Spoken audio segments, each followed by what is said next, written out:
the hair on your arm goes up because you're feeling this incredible energy. Michael and I went to see the dailies, and afterwards, Michael pulled me into the trailer and said, Vince, we can't do this. I can't have this kind of short film. I can't do it. He must have gone home and rehearsed it 1,000 times because he was so good and just his energy was so powerful that he took all of these A-list dancers and moved us all up a couple notches. Everybody, today I am super excited, making a childhood dream come true. I am talking to award-winning director, choreographer Vincent Paterson, an original thriller zombie. Vincent has worked in so many different areas of the entertainment industry, from film, theater, Broadway, concert tours, music videos, television, commercials, Super Bowl halftime shows. He's worked with Michael Jackson, Madonna, Bjork, Whitney Houston, Donna Summer, Van Halen, Paul McCartney, 3 Beatles. Vincent first appeared as a gang leader in the video for Beat It. He was an original thriller zombie. He went on to choreograph Michael Jackson's Smooth Criminal music video,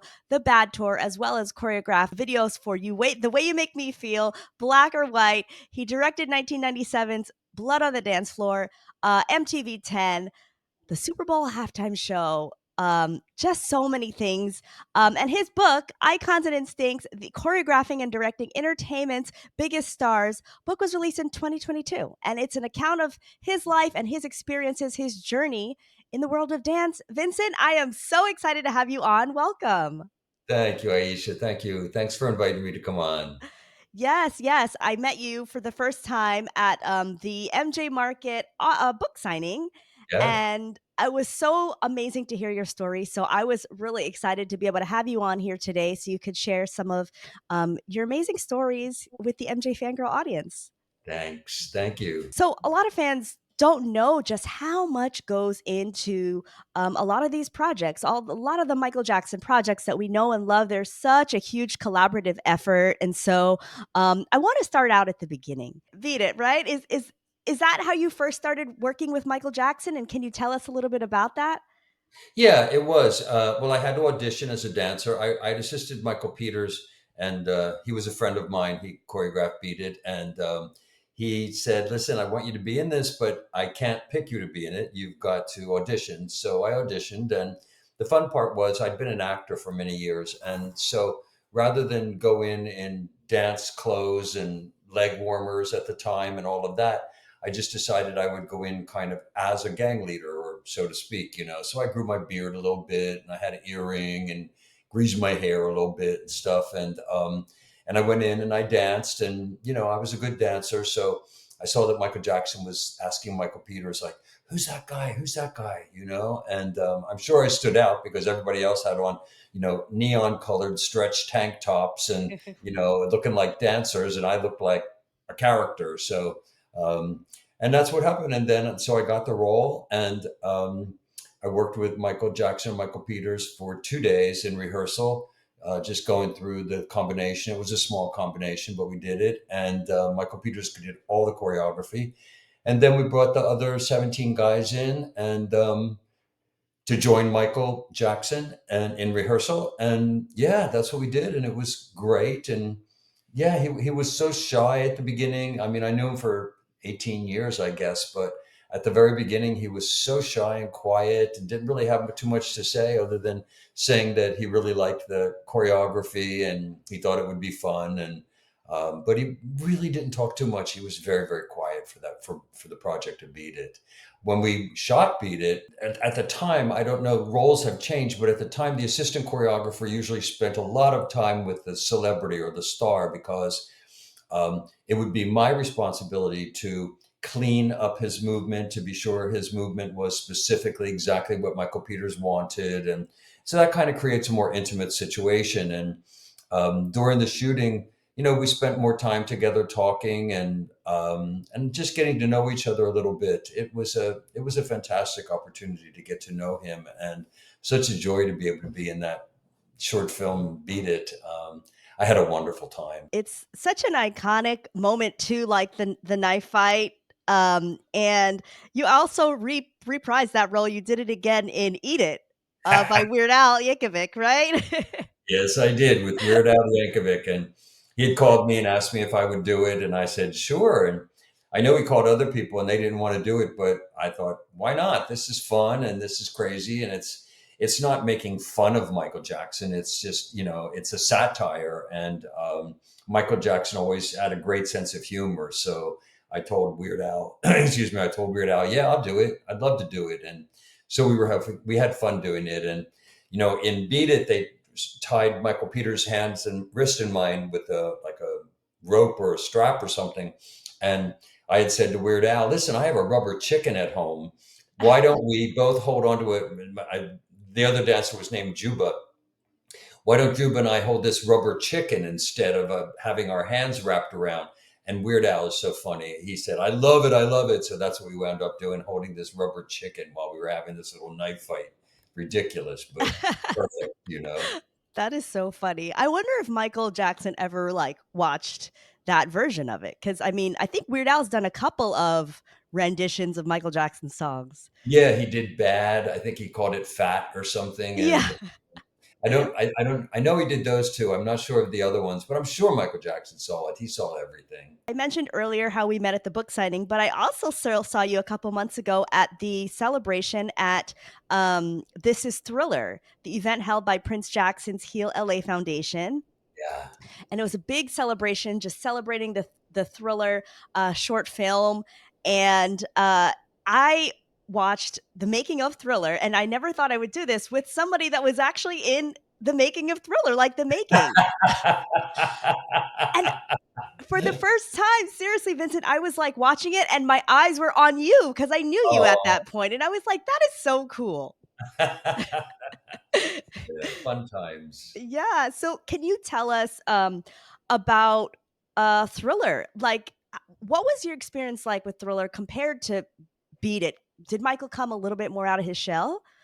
Well, absolutely. With Beat It, as I said, he was really, really shy. When he came into Debbie Reynolds' dance studio, he just came by himself and nobody bothered him. I mean, I don't even know if people knew who he was. I mean, they probably weren't expecting to see him in a dance studio by himself. So nobody stopped him in the hall to ask him for an autograph or anything like that.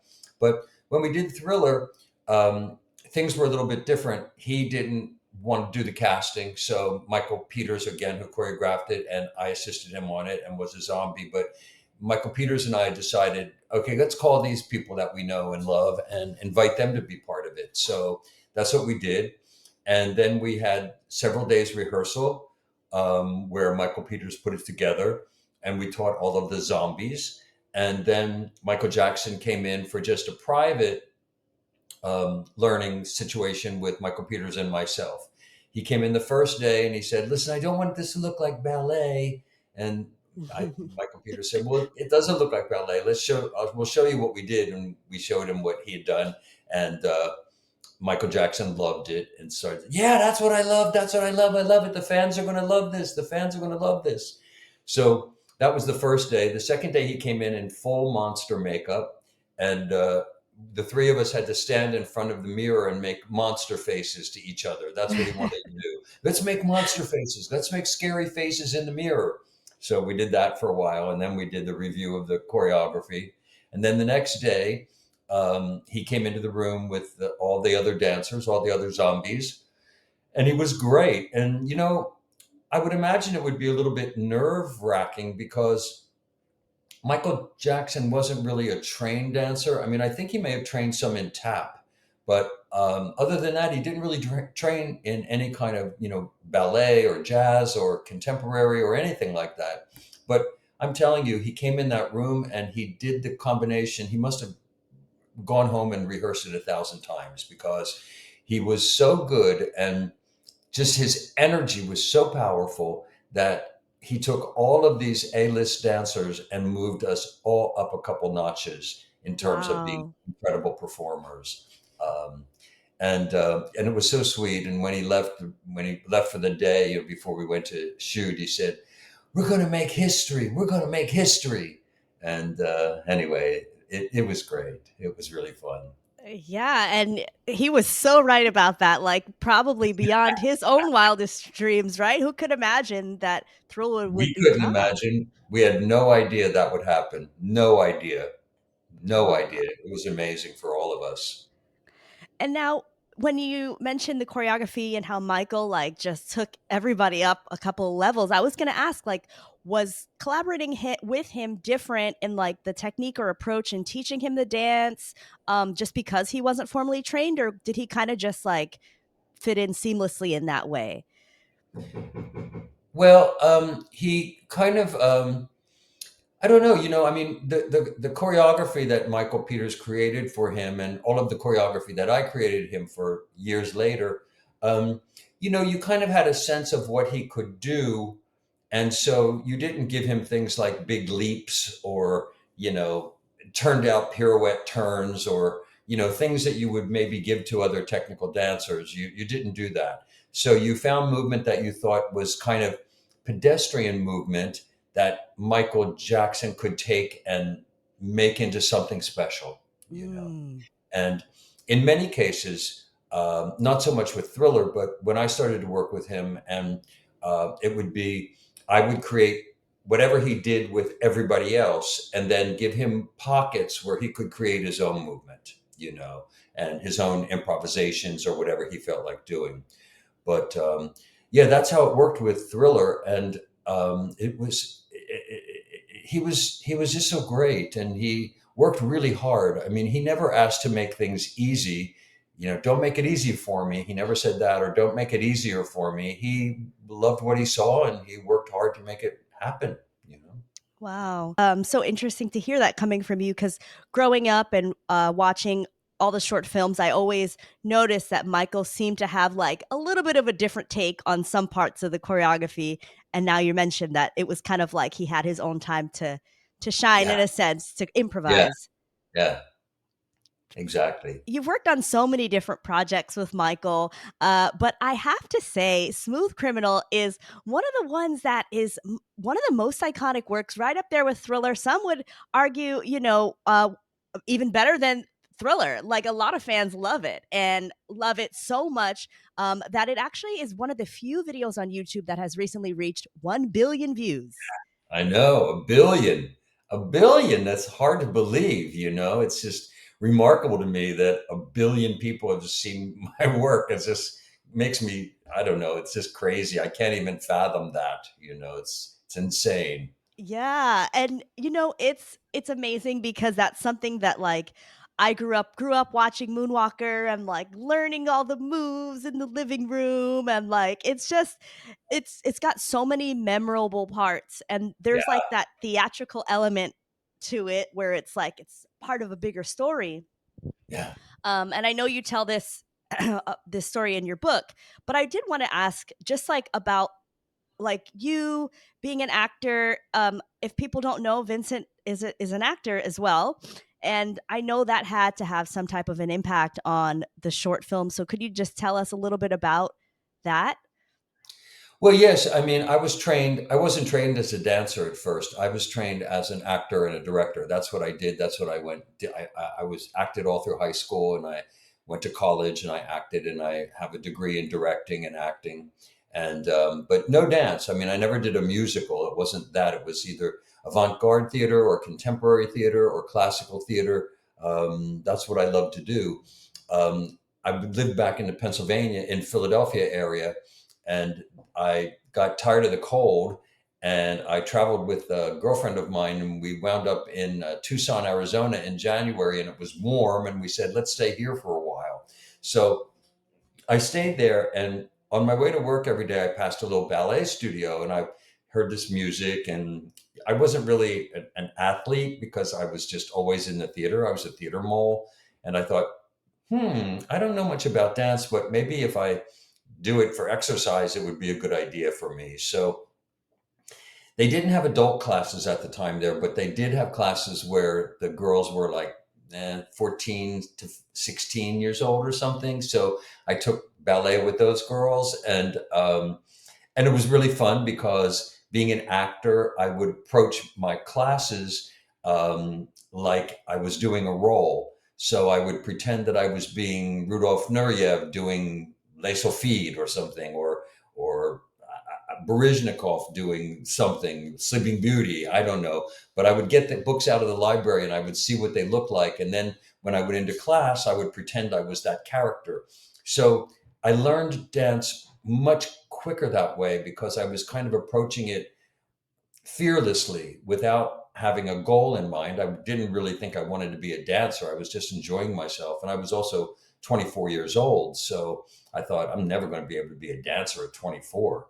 But what happened was I just got addicted, and anybody who is a dancer can tell you that once you start taking classes, it's those endorphins just go flying through your body and make you feel so incredible that I thought, wow, what could be better than this? So that's kind of how I got my start in the dance world. And I was living in Arizona, and I thought, well, if I really want to make this happen, maybe I should go to Los Angeles and see if I can make it happen. And that was the next part of my journey. Yeah. Wow. That's so cool that you were able to take something that you started training at 24 and then kind of launch you into this whole entire career. It's really cool. I guess it was always meant to be. I don't know, I mean, I'd never even seen a dance concert. I was just unfamiliar with dance, completely unfamiliar with dance. And there wasn't that much dance to see anyway, except if you were looking at old movie musicals or something like that. And I wasn't a huge musical fan. So I wasn't aware of all those films. Of course, I started looking at everything once I kind of made a decision that I think I want to do this with my life. I started to go crazy and do all this research and look at old musicals and everything I could just to kind of fill myself up with information. It was so new to me, so very new to me. I have to say, as a part of a Smooth Criminal, when I look at it, one of the two of the scenes that I love the most, or two of the elements that I love the most, I love watching Michael make his way to the stage and dance with the microphone stand. Mhm. I love that part, and I also love like that spin that he does. That's like the never-ending spin, is what I call it. Oh, When he, on the yeah, tabletop. yeah. Yeah. Can you tell me a little bit about those scenes? Because I know, I mean, you must have had your work cut out for you. There were so many dancers. I don't know how many, but there were also those parts of Michael and just kind of like showing him in his element.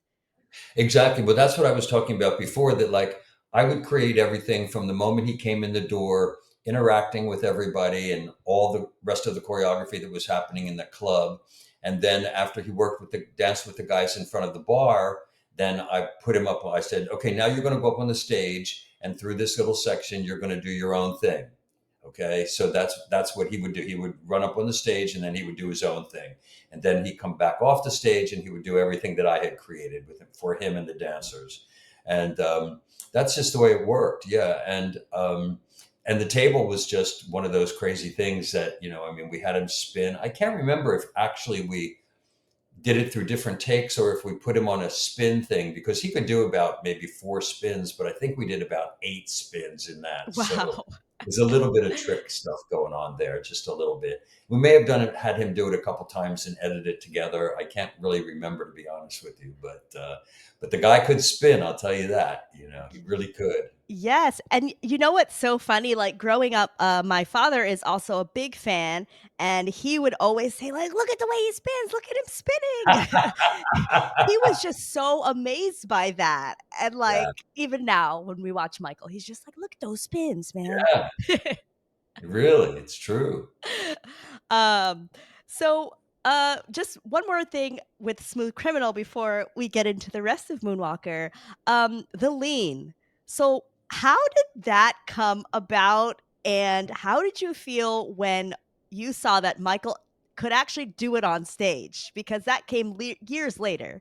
But how did it come about for the music video short film? Well, I knew Michael liked crazy things, so I like to put, fun, crazy things in it. And I first created it before it was part of Moonwalker. It wasn't supposed to be part of Moonwalker at first. It was just supposed to be a short film that happened on its own.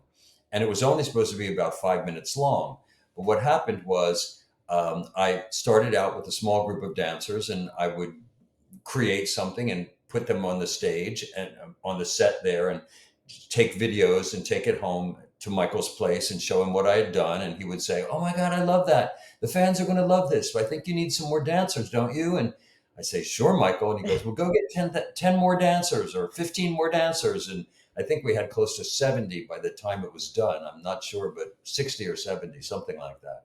But so because I knew that he loved all these crazy things, I went through my kind of mental Rolodex of ideas I'd always wanted to do.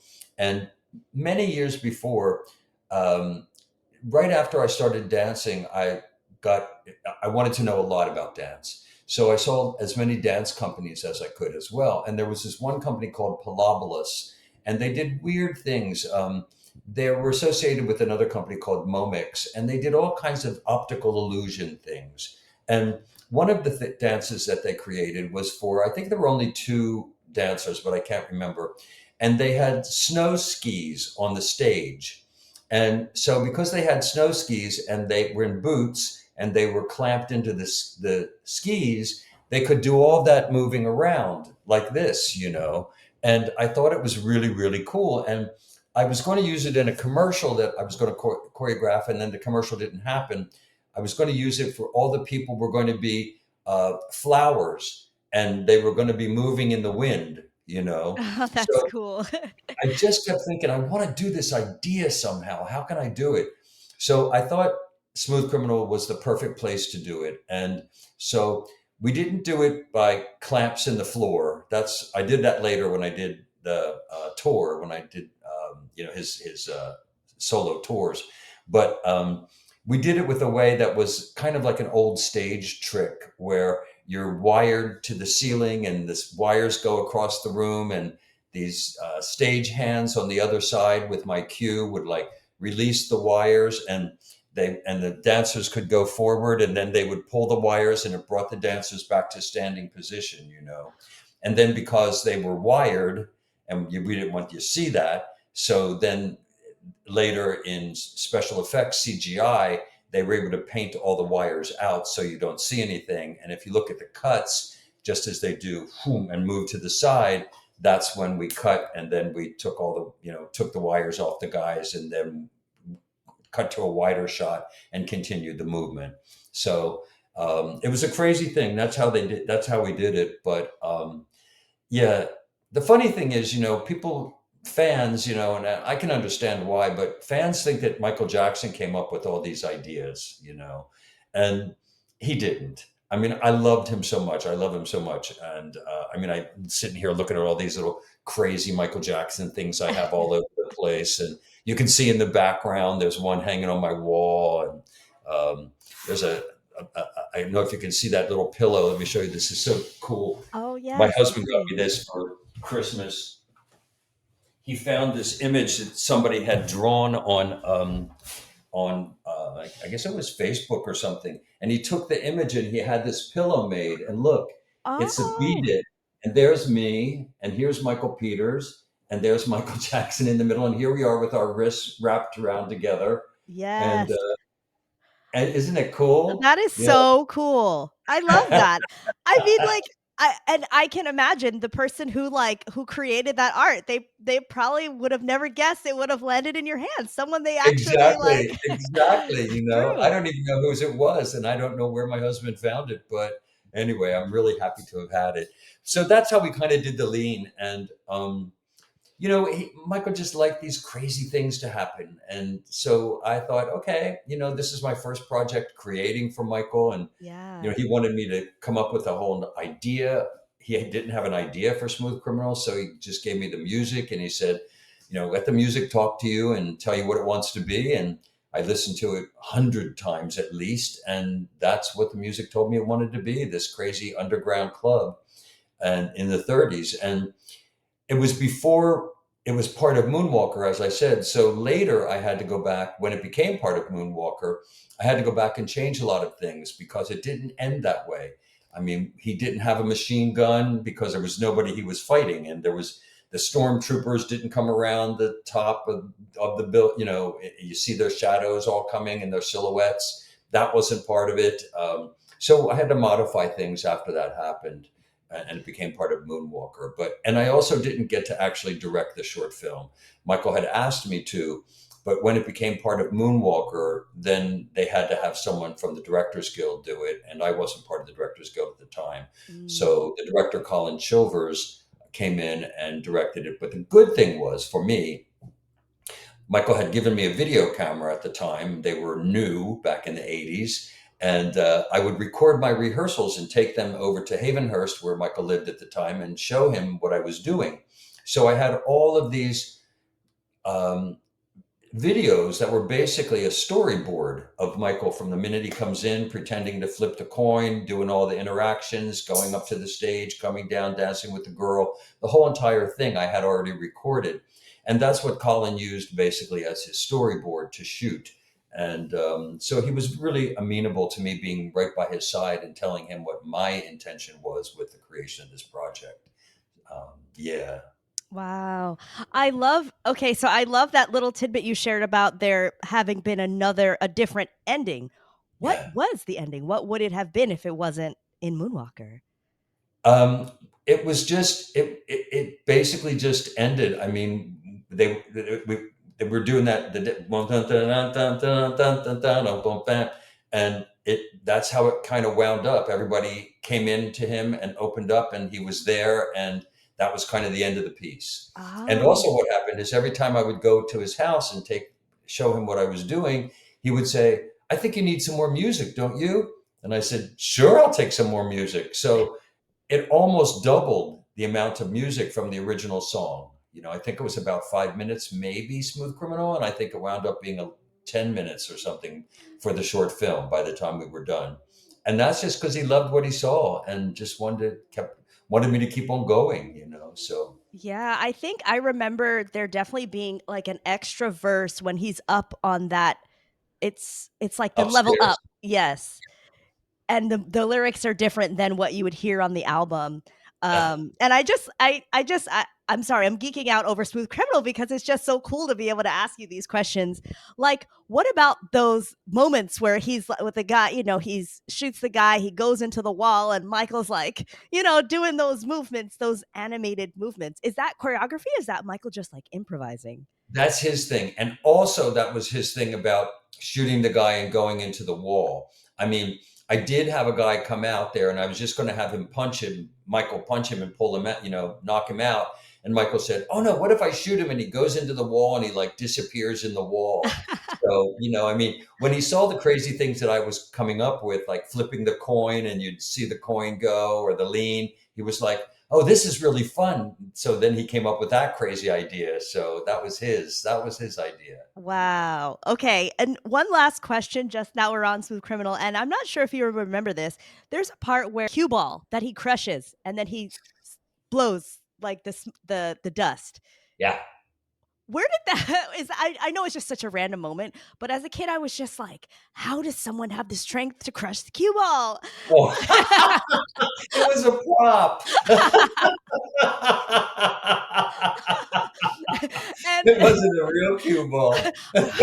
okay, I'm just like, I just have to ask. I just have to No, ask. it was kind of like an egg, and it was filled with baby powder. So, Oh. when you crush the egg and all the baby powder goes around, something like that, I think it was but it was kind of like an egg, so to speak. That's what the texture of it was. So you could squeeze it and it would break. Yeah. Okay, it's just good to know about that little movie magic. Yeah. So, staying on Moonwalker, I think when I was reading your book, which I love, and we'll talk about a little bit later into the conversation, you did mention Speed Demon. I did the movement for the rabbit, you know, and created a little choreography for it. And they would shoot me standing there with Michael doing the choreography with him. And then they turned me into the rabbit. That's the So, question that always had. I'm like, how did Michael? Because I know you could always pretend, but that's got to be hard to dance with somebody else that's not there at yeah. all. Yeah. No, I would dance next to opposite him and we were doing the movement together. And then they took me and, of course, got me out of there and filled it in with the rabbit cartoon. Yeah. Wow. And was that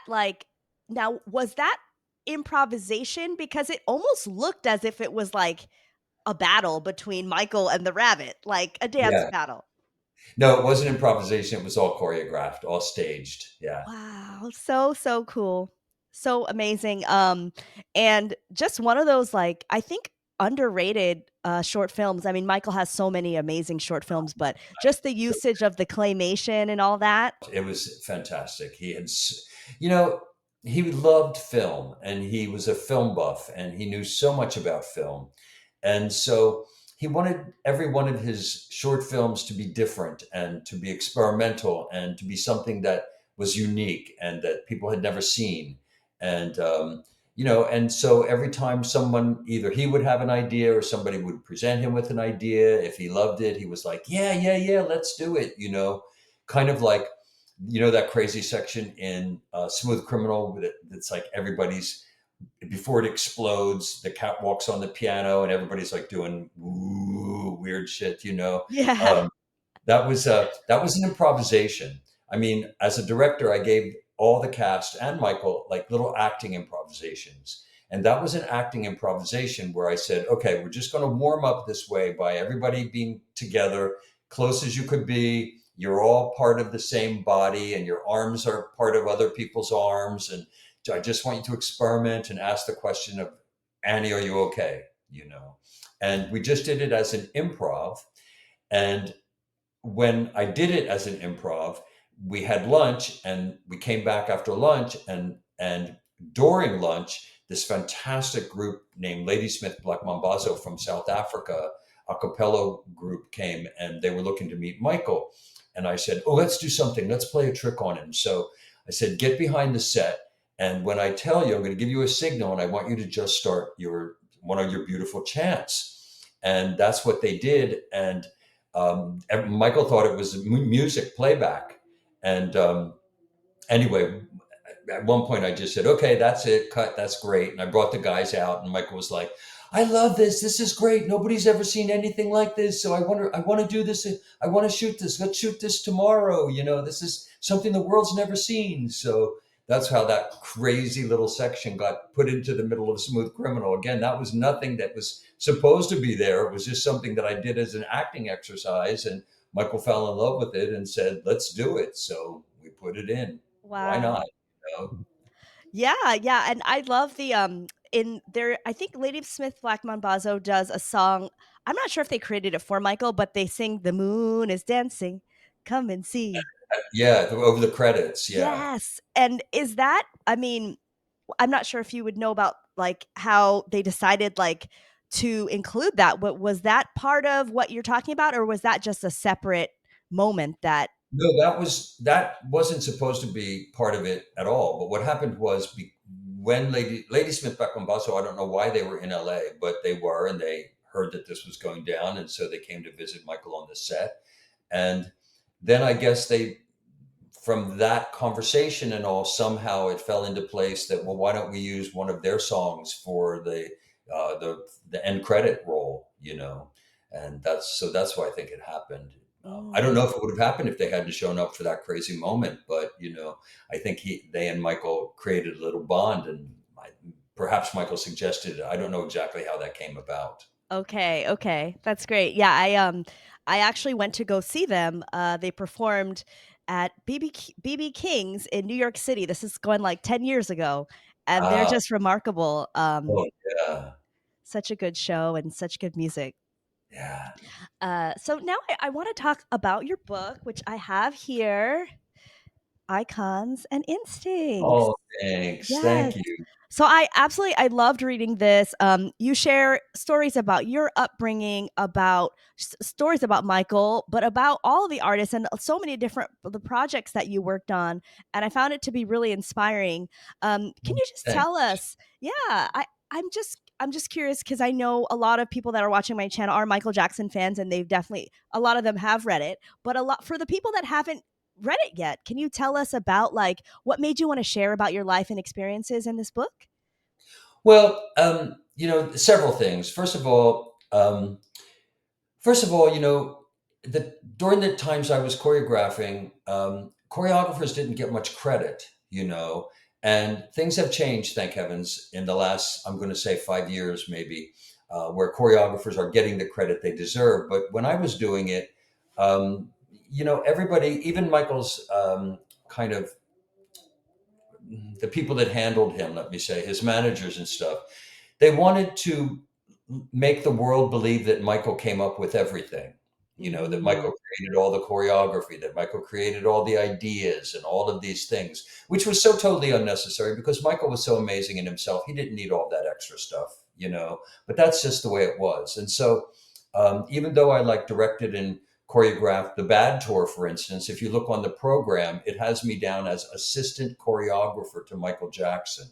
I mean, this was this fantasy that they had built up that Michael came up with everything.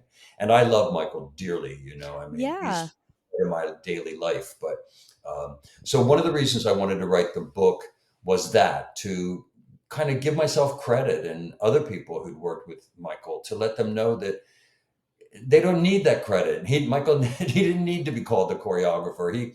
And he choreographed his own sections, and that's why when it says co-choreographers Michael Jackson and Vincent Paterson or something, that's what it Mhm. means. Like I said, when he had moments by himself, he did all that. I never touched it. That was his own stuff. But when he did anything with anybody else, that was me.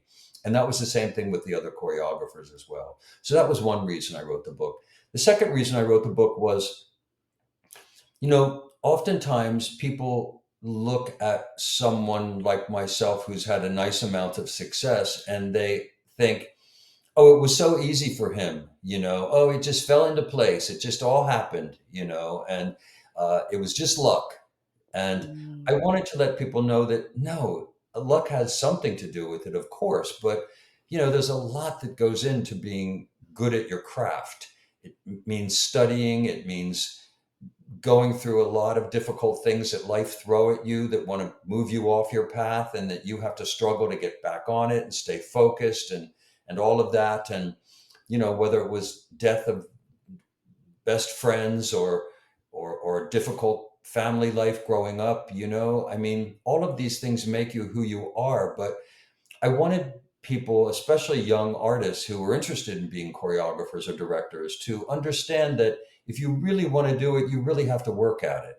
And if you really work at it, and if you really focus, and if you really concentrate, and if you're good, if you spend the time to perfect what you do and hone your craft, you can probably make it happen.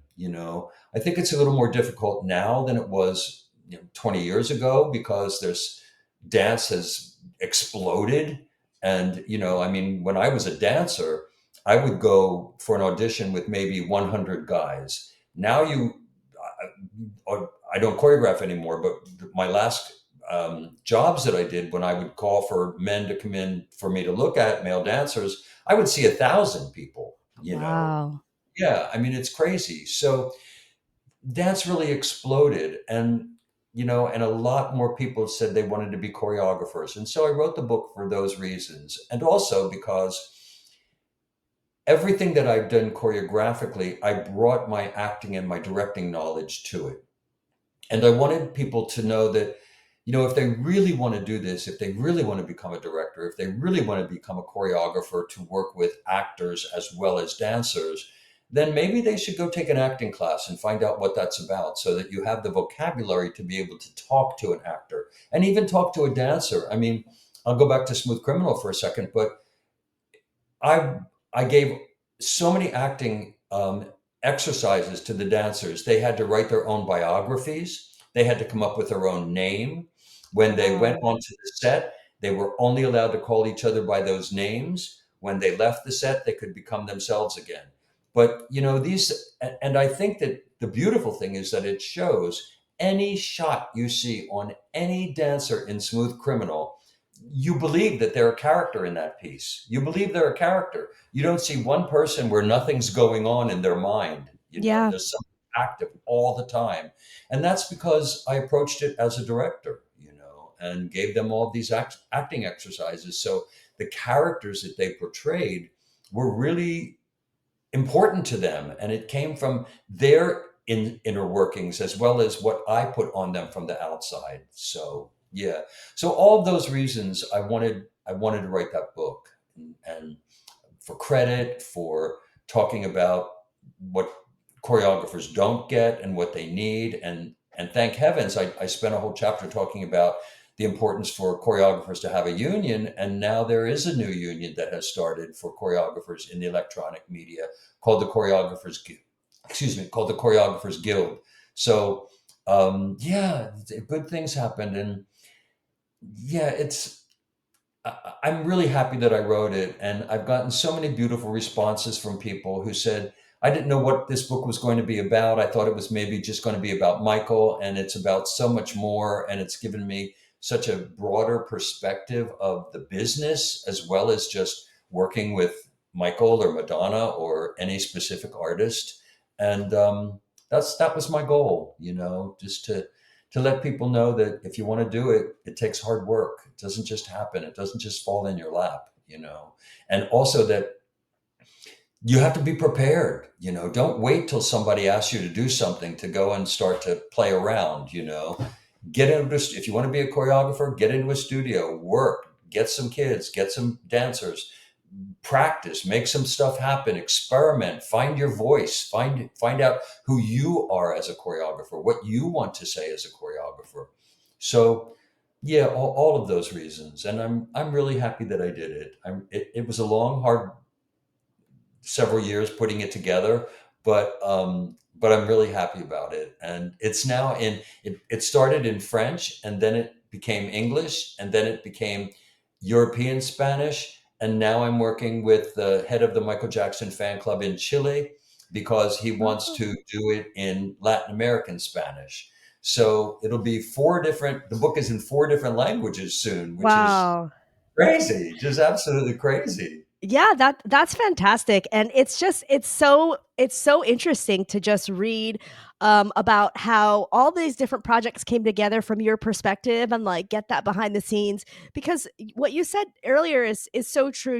And as a fan and like someone who I've been researching and learning about Michael Jackson for many years, a lot of times I'm like, I want to know the origins and the history behind how some of these projects came together, and Yeah. the information's not really out there. And even like there's like a kind of a lack of like the behind the scenes. You may get like 5 minutes here, 20 minutes there, but like, these are grand projects that like took a team. And it's so awesome to have you share some of your experiences. Thank you. Well, the book's available on the English version anyway, is available on Amazon.com, and it's still there. So that's fun. You can get that. Some people said, "Oh, I got the audio book." And I said, "Well, I just want you to know that that's not my voice on the audio book." And I was Oh very upset when no. they did an audio book without me doing the voice. It didn't make any sense to me. I mean, I wrote the book. Why would I not be able to do the audio? But they Right. had made a contract with some company. The producers, I mean, the publishers did a contract with somebody, and anyway, that's what happened.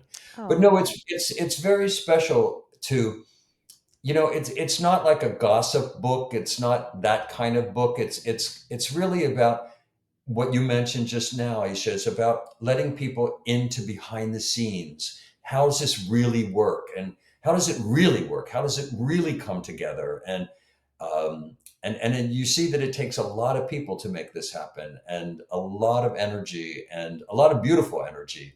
And I was just so happy to be involved with everything that I did with Michael. We had such a good time all the time. Yeah, and I wanted because I know you briefly mentioned the Bad Tour. You did the choreography for Michael's first solo tour, which is huge. It was 123 shows from fall 1987 to January 1989, record-breaking sales. Can you talk to us about the differences in choreographing something like a short film, for example, like Smooth Criminal or Speed Demon, to choreographing a tour, where the Michael and the dancers have to perform this night after night in front of thousands of people as opposed to in front of cameras. Oh yeah. Well, doing it in front of a camera is a lot easier because you do a little section and you stop. Then you do another little section and then you stop. And then you do another little section and then you stop. So it's a lot easier doing that than it is to do a whole tour, dance all night long. Um, but what happened with the Bad Tour was Michael and Frank D'Elia, who was his manager at the time, they put this tour together and they took it to Europe. I mean, took it to Asia. I think they took it to Japan and maybe Australia. I'm not sure, but they took it to Japan for sure. But they came back, and Frank DeLeo called me, and he goes, "Listen, this is not the tour we need for Michael. can you come and put this tour together for us? So they flew me to Pensacola, Florida, and I wound up directing the tour and choreographing the whole thing. And it's easy for the dancers to do a tour because you dance and dance and dance, you do a whole number, and then you usually have a break. And then, Michael would get to do a solo song by himself or what, and then the dancers would come back and dance some more. So it's a lot easier, basically, even though it seems like it would be harder to do a live tour because you're working so hard every day. I think dancers prefer to do that because when you're doing a short film, it takes so long and you get so bored and you do like one count of eight, one little section, and then you have to stop. And you have to wait while they change the lights and they change the cameras. And then you have to come back and you have to get all that energy back to pick up where you left off. And that can be really, really complicated. But both work in a different way, and that's the role of a good director or a good choreographer, is to make it look like it's seamless if you're making a film, and on stage also to make it look like everybody's having a great time, which they usually are, but sometimes you're just dead after you've done 100 performances, and you still have to go out there and make it look like it's the first time you ever performed it. So there's ups and downs to both, actually. Yeah, I mean, I had never even thought of that. In my mind, I'm just like, they're just doing the routine and then the camera's on and then it's off. I didn't realize that there were so many cuts. Oh my gosh. Oh yeah. Oh yeah. I think the whole process of Smooth Criminal took us over a month. I think it maybe even went into 5 weeks from rehearsal to, working on the sets and the costumes, and then Michael come in and learning things. And I mean, when I started it, there was no second story, but that was what I mean. Like I would go to Michael and I would show him what I was doing, and he would say, well, maybe, do you want a second story? That would be fun if you want to. I said, sure, Michael, I'll take a second story. So then he would tell them that, okay, build a second story for Vincent, whatever he wants up there. So I had that. And then I said, all right, I want a staircase that can fall down like this so Michael can come down the staircase. It was great. It was really great. And my relationship with Michael was always so sweet. And, it was a great time. And if I came up with ideas that he liked, he was like, yeah, let's do it. So we never had to go through like a chain of command of 25 people having to approve an idea. It was like if I Yeah. said it to Michael and he liked it, he was like, okay, we're doing it. And then it would happen. So it That was really wonderful. That's fantastic. Like, I can imagine. I mean, I think anybody would imagine like, "Oh, you gotta get approval from this person and that person," but that's so great that, you were able to just, like, connect directly with Michael, Oh, and yeah. I wonder, is it like that with other artists? It seems as though you would have to go through many hoops. Yeah, it depends. I really don't know, I mean, I haven't been in the choreography world like that for a little while, and things have changed a lot. And I think they've actually gotten better though, from what I understand, that there's a lot choreographers have a lot more communication with the celebrities and the stars if they're putting a show together. And people respect choreographers in a different way now that choreography and dance has become so worldwide and happen in so many places and so many movies and so many television shows and so many commercials and so many short films. It's everywhere, and every pop tour now, and I mean, and you mentioned the Super Bowl. I mean, before the Super Bowl, there was never any dancing or anything like that. And Don Mischer, who was the director, called me up and said, "Hey, listen, let's do something with I'm Michael Jackson. I'm trying to get Michael Jackson to do the halftime show." And Michael didn't really want to do it. He said, I don't really like football that much. Why do I want to do the halftime show? And Don Mischer said, well, Mike, one reason is because it's going to be seen in so many countries that you'll never get a chance to visit, that all of these people will get to see your work and know who you are. And Michael said, oh, okay, well, that sounds good then. All right, let's do it. Vincent will put something together. So Taking a small break to say thank you to our Platinum sponsor member from our Patreon. Marlis, you are the best. Thank you so much for your support. I worked with Don Mischer and put that whole thing together. And we changed Super Bowl halftime. Now every single Super Bowl halftime is filled with music and dance, and a popular singing celebrity. So, but that was Michael Jackson's and mine. That was our contribution to the world, I guess. Yeah, I was gonna say that for people listening that might not know, this was the first halftime show of its kind. It set the tone, right? Oh yeah, Previously, it was like not anything like it was. marching bands, a lot of marching bands. Yeah, that's what it was predominantly. How so I know that it was sort of a medley of sorts and then Heal the World at the end. How did the process start? Like, just like who decides the music? Is Michael like, Vincent, I want to use this song and that song and that song? Or like, how is that decided? Uh, he and I decided together. you know I asked him what he wanted to do, and he said, well, I like to do this song and this song and this song, and I would say, well, what about this instead of that, and what about this instead of that?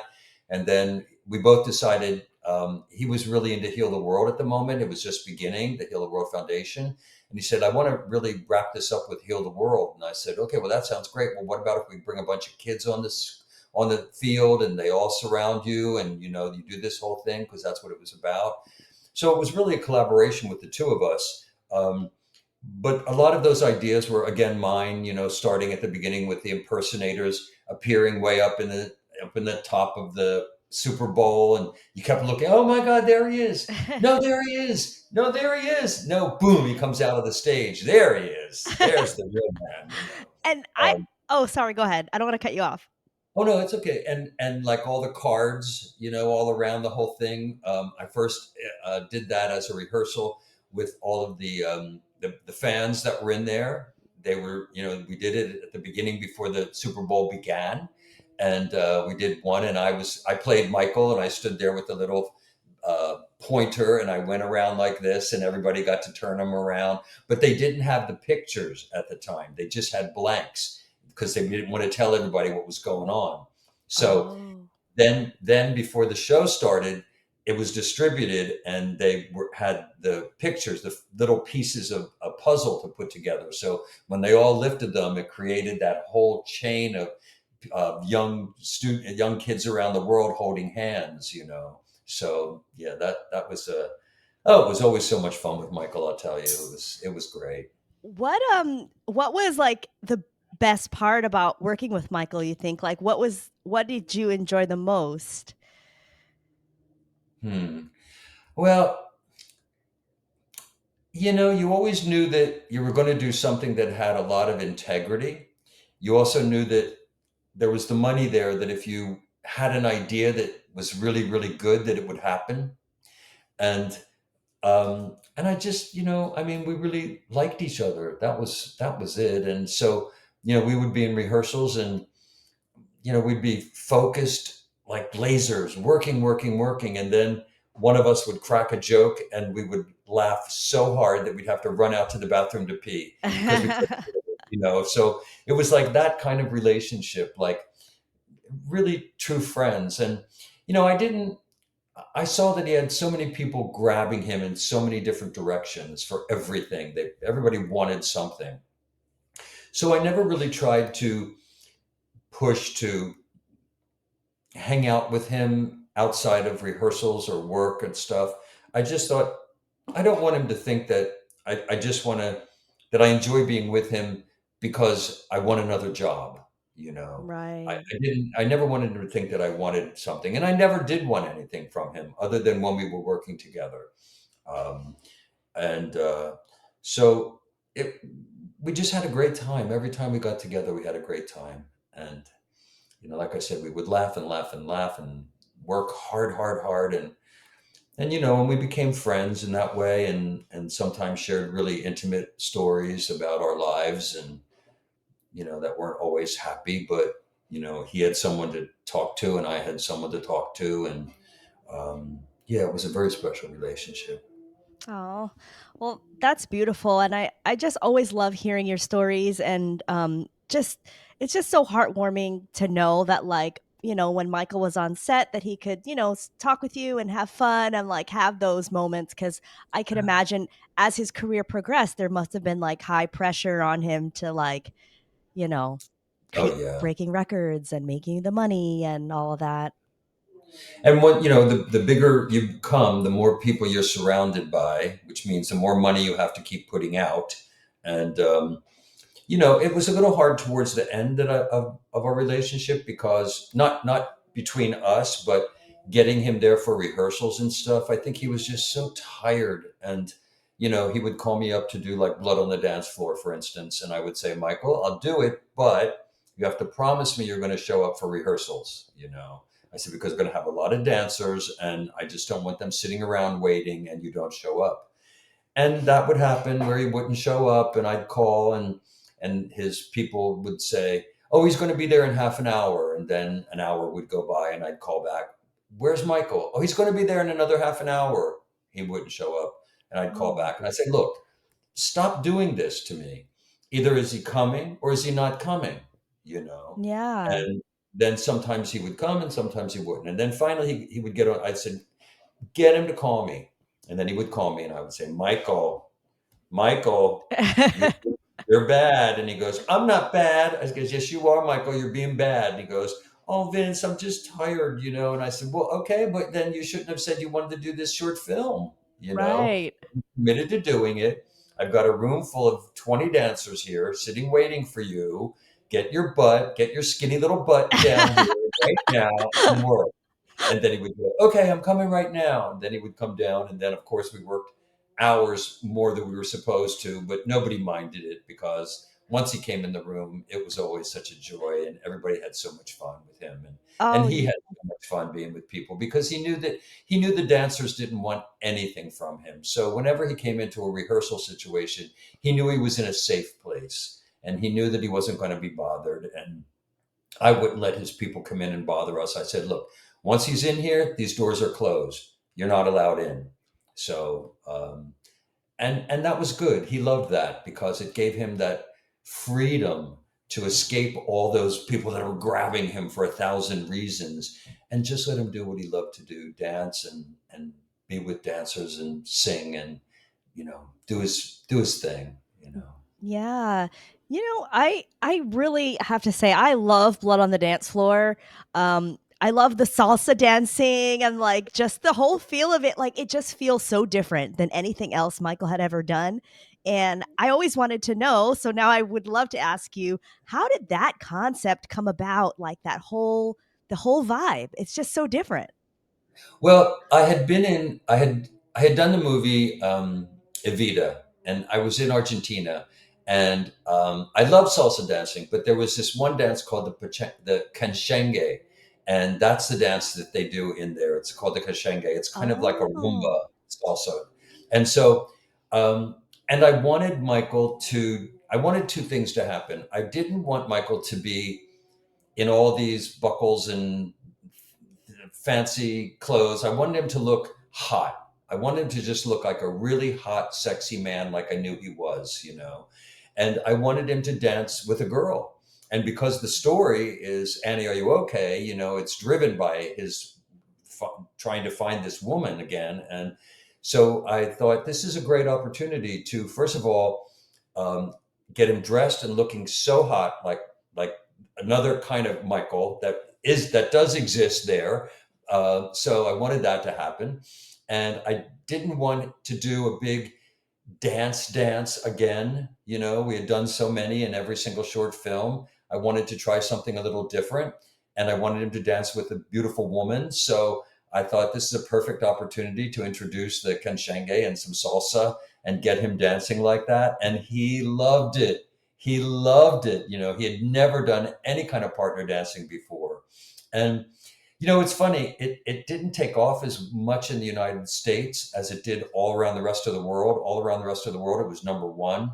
Um, but it's been like in the last 10 years that so many people have started to write me about Blood on the Dance Floor and say, like, I hardly ever watched this before, but now I'm watching it and I'm loving it. It's so cool. And it's so great to see a different kind of Michael, a whole different kind of Michael, not the crotch grabbing, woo, Right. guy. And, to see this sexy man dancing and singing. So that was my goal. I just wanted to give him something that, was a little bit different for him.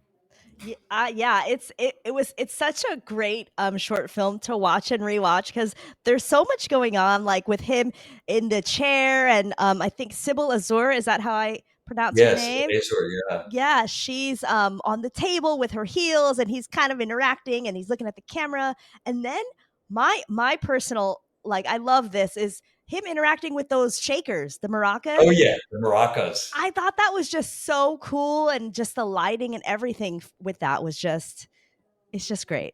And that was one of his idea was like, okay, I want to throw a maraca and have it explode, so that was his idea, so I said, yeah, sure, I love all that kind of stuff, so let's do that. So again, it was a prop, but it wasn't a real maraca that he Not this, smashed, he didn't have super strength.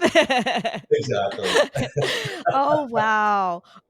Okay, so I also when I was watching just some things in preparation for this interview, Sybil Azer mentioned that when she was dancing with him, like one of the things she was kind of nervous about was like she didn't want to hurt him with the partner dancing. She didn't want him to get hurt. Was there any close calls in all the years you worked with Michael where it's like, oh, he slipped, or up, he sprained his ankle or whatever, and we have to pause? Like, I was just curious about that. No, no. And thank heavens I wasn't there when he burnt his hair or anything like that. And so, no, everything that we did, I always made sure everybody was safe and that every situation was safe for not only him, but the dancers and everybody involved. So, no, we never had any kind of mishaps like that. Thank heavens. Yeah, okay.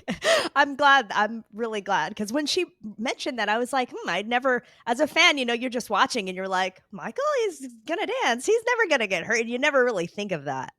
I know, people think Michael was so fragile, because he was so thin and all of that, and like a kid sometimes, but he was a strong guy. He was really strong, and he wasn't like a kid at all. So it makes me laugh to hear that Sybil said that she was afraid she might hurt him or something. Oh my gosh. He was a strong dude, really. He was a strong guy. That's funny. And I want to be conscious of time. Are you still okay? I just have two more Yeah, questions. Yeah. yeah. Okay. Okay.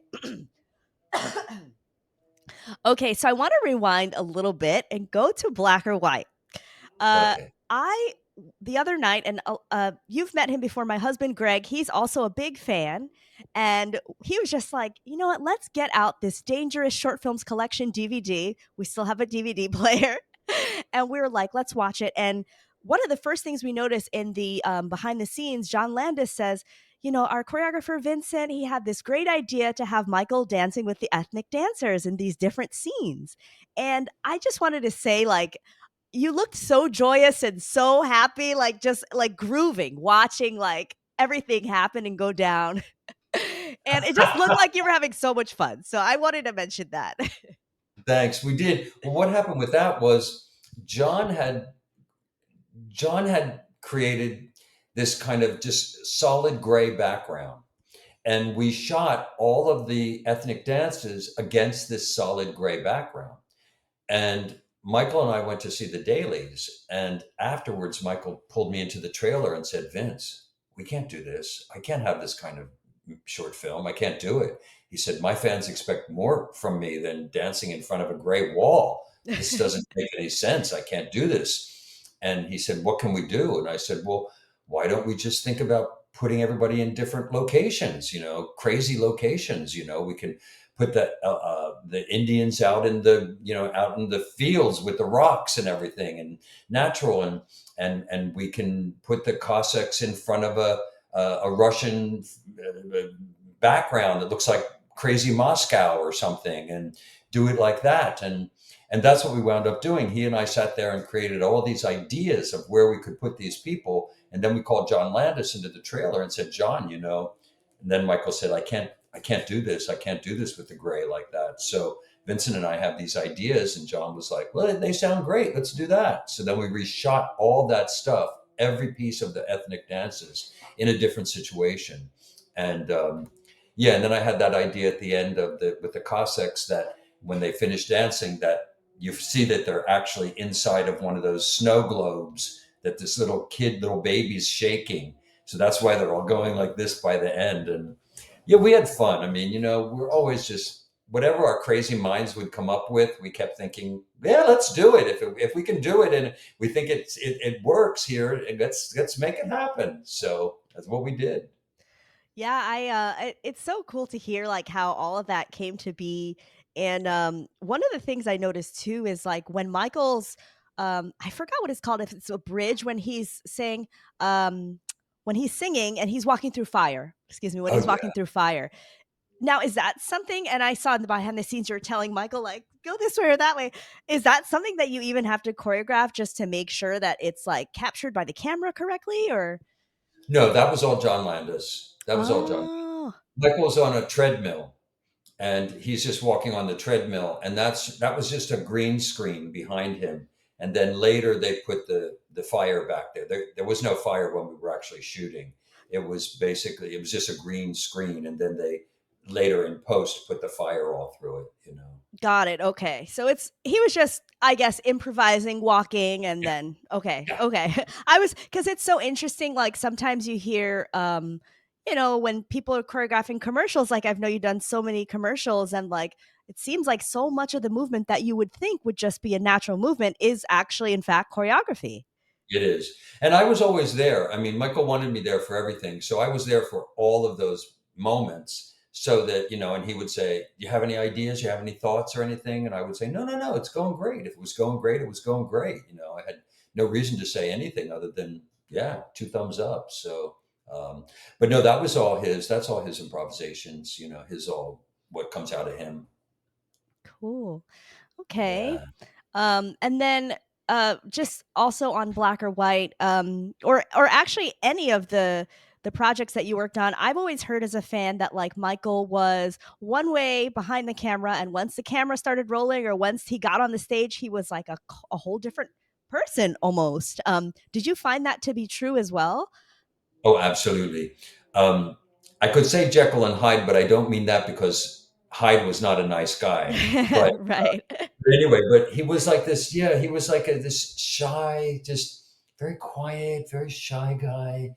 Um, when everybody was around, and a little bit different with me because we had a different relationship.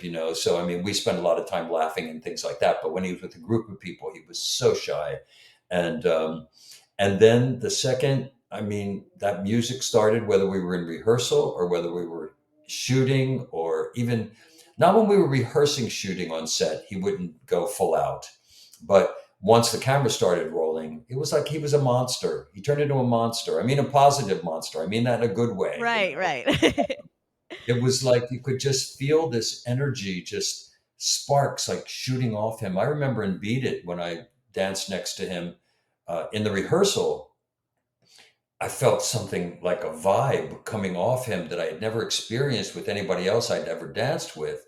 And then when we started shooting, it was like I get chills right now talking about it, but it was like you're dancing next to him and like the hair on your arm goes up because you're feeling this incredible energy. Or I don't even know how to explain it. It was like this magical vibrations or something that emanated from him, and you got caught up in it, and it made you better. And Oh. it was magic. There was something magical about him. He was certainly a human, but there were other things going on there. I don't know how to describe it. Yeah. I don't know what to say. He was a very, very unique human being. Like I'd never met anybody like him before or since, and I don't think I ever will. Yeah, that's just it's just awesome to hear. A lot of us fans that watch him, on the short films and in whatever we can find, you tours, YouTube stuff, we always have these ideas about him. And a lot of times they say like, "Oh, don't meet your heroes" or whatever because they'll disappoint or whatever. But it seems like Michael was just such a great person and such a lovely man. And yeah, thank you for sharing all of your amazing stories with us. It's really great because it sometimes I'm like, oh man, I wish Michael was here so we could learn about like what the creative process was. And he was just gone so soon that and all of the media, they didn't really do like interviews about the creative process. It was all the other stuff. I know. And I'll tell you what's sad.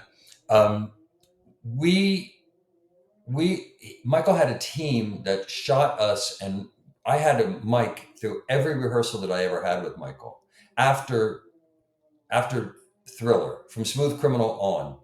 So every rehearsal we were mic'd, Michael and I, and somebody, the estate, has all of this footage, and I've asked them before. I said, listen, what about getting some of this behind the scenes footage? We shot hours and days of footage. I said, and they were like, "Oh, it's too much. We don't know." And I would say, "Well, look, I'll come and do it. I'll come and look at the footage of all Yeah. the projects that I did, and help edit something together and stuff." No, no, no, no, no, no. We're going to do that sometime. I don't think they're ever going to do it, but it's such a shame because the fans would love to see the footage that went down. We only have Yes. little tiny pieces of it here and there, and but we shot hours and hours, if not days, of footage.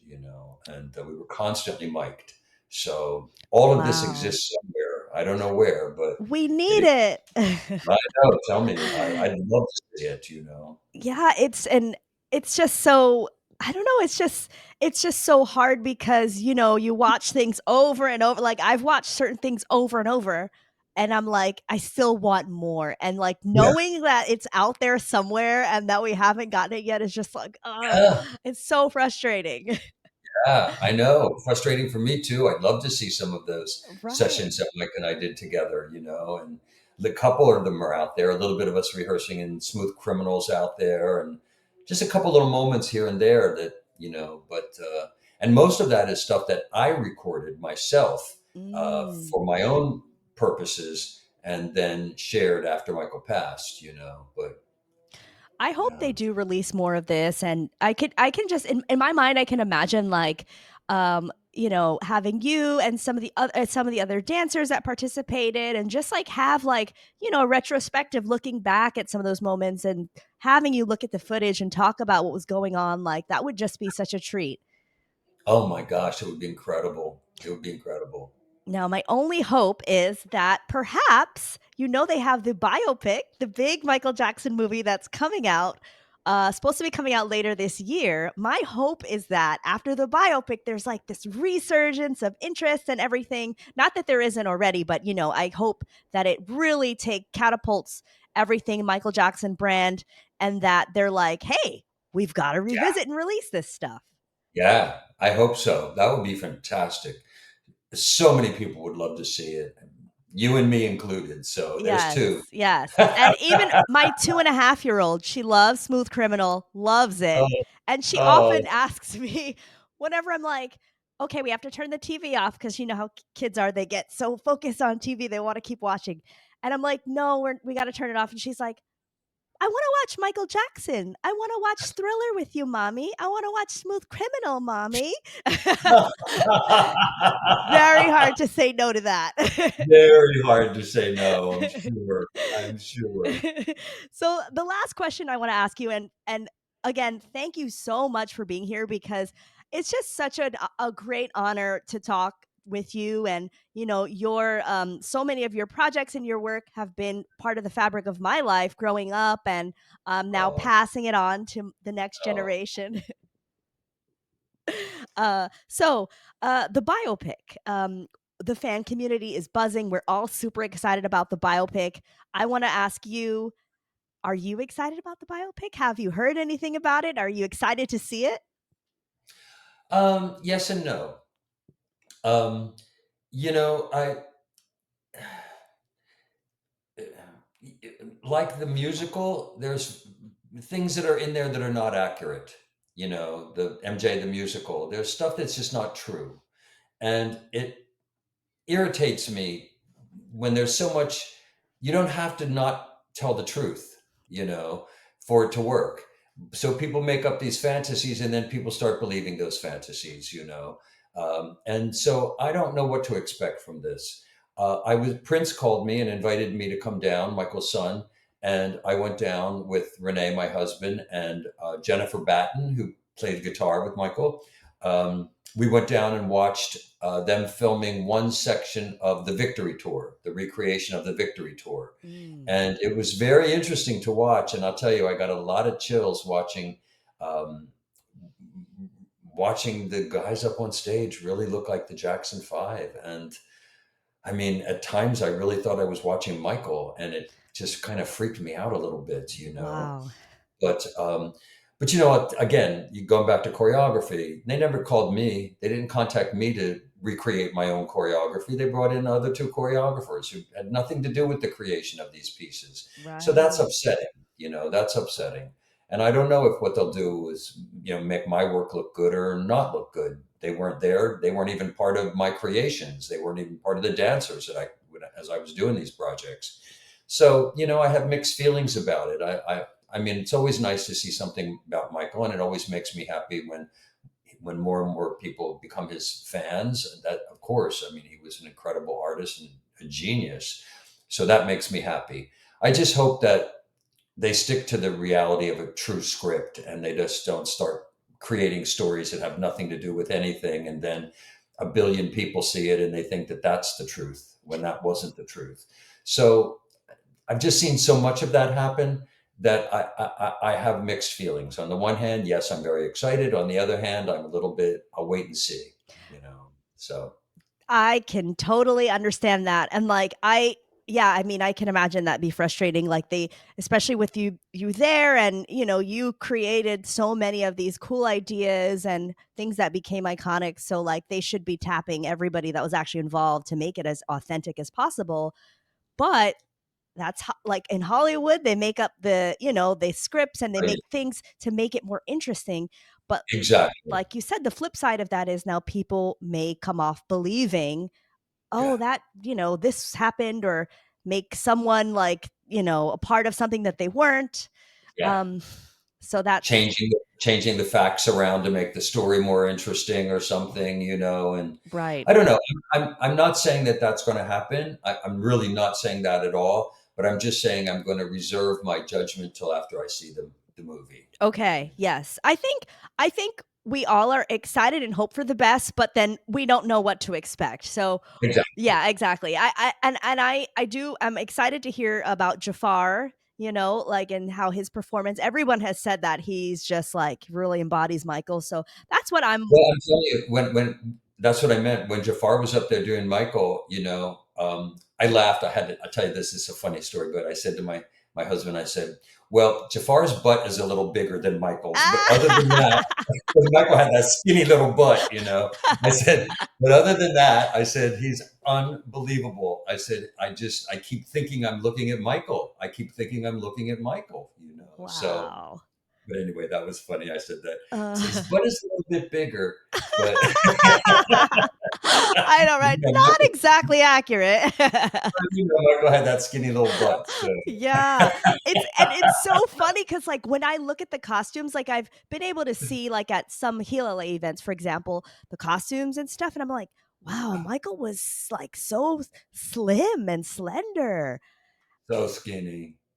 Yeah, But so skinny. yeah, and some of them I'm like, I'm like, I don't even think I could fit that jacket like Oh, that. I'm telling you, he was tiny, strong, really wiry, but really tiny. I mean, I don't even know. Maybe he had like a 27-inch waist or something like that. I mean, he was a tiny Wow. little thing, tall, but really tiny, but strong, really Yeah. strong. Oh man. Well, I'm this has been such a fun conversation, and I've learned a lot. And before you go, can we want to let everyone know that your book is available on Amazon, right? Yeah. Amazon.com. And if people want to connect with you, where else can they find you online, Vincent? Well, I'm as my own name on Facebook. I have a artist fan page, and also on Instagram. I'm there under my initials and LA, so it's VLPLA. That's where I am on Instagram. And follow me. I post every day something. So I love to get people, and I love to get feedback. And it's a beautiful thing. I'll tell you.